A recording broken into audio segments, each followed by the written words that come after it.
হ্যাঁ জানান, হ্যাঁ হ্যাঁ জানিস ভাই, হ্যাঁ জানাত ভাই, আসসালামু আলাইকুম। নজর ভাই আছে সাপলা যুব সংঘের উদ্যোগে মৌলিবাজার টু জাফলং আমি জন না এটাই বাস্তব, এটাই বাস্তব, এটাই বাস্তব। অভিযোগ না ভাই করবা শিবর মেরে তোরা সবাই আমাদের জন্য দোয়া করবেন। হ্যাঁ শিবর মেরে ভাবি না বা তোমরা ভাবি হতে পারে, আমার ভাবি না। আসি আসি এটাই বাস্তব।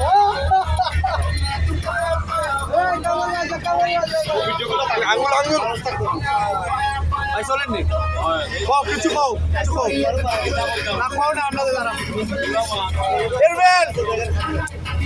ভিআইপি মোবাইল বাড়ির রাজু